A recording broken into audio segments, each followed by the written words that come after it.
I mentioned to you in different cases from the beginning of this series the word ruling. The ruling of this, the ruling of that, obligation and recommendation, impossible, possible, all of those things. What is the meaning of all of those things? That is what we'll understand today. I know that this episode will be longer a little bit, but try to understand that and count that for the Lord subhanahu wa ta'ala to understand something related to the religion and to know how the theologians of Islam has the ability to prove the creeds of Islam logically and legislatively. Stay tuned.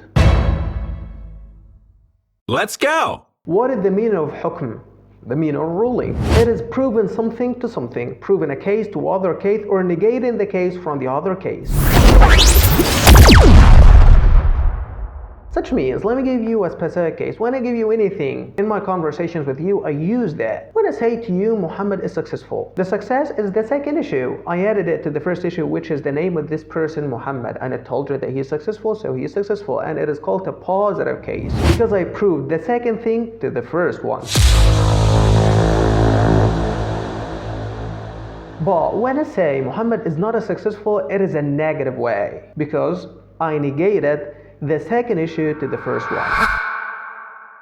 This ruling has three categories. We prove and say the issues to each other and connect the matters to one another through three categories and three methodologies.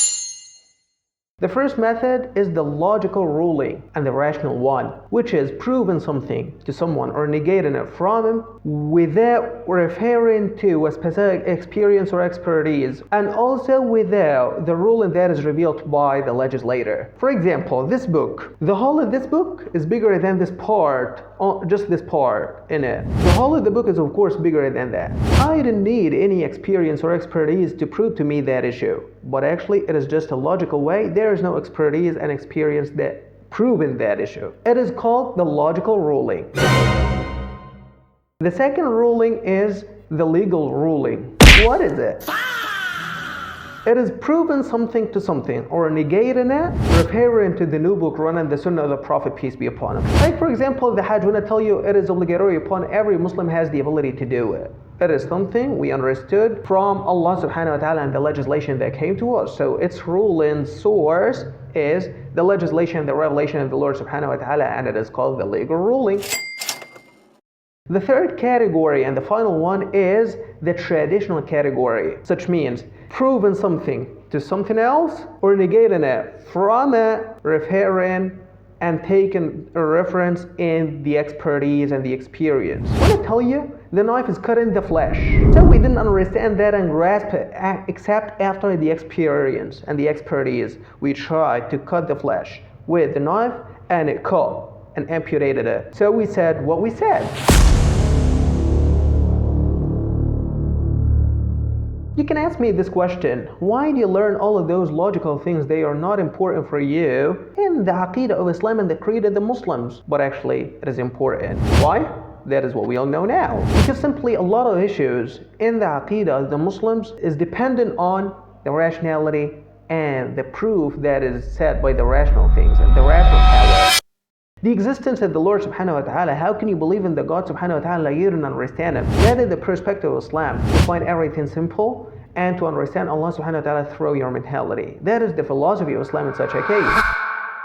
When we say the existence of the Lord subhanahu wa ta'ala is obligatory and a necessity, we say that based on the rationality and the intellect. And when we say about the messengers that it is something possible to the Lord subhanahu wa ta'ala, he can do it or not, it is something also related to the mentality and the rationality also.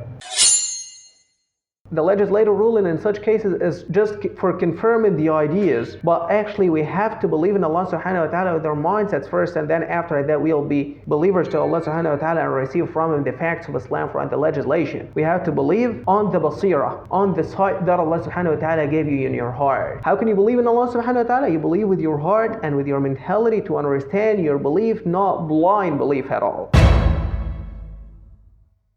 And when we refute and negate the shirk, the polytheism, so it is something impossible to be found related to the Lord subhanahu wa ta'ala. So it is something impossible in reality and it is something impossible rationally. And inshallah in the next episode, we'll dig deeper and delve into the issue of the legal ruling.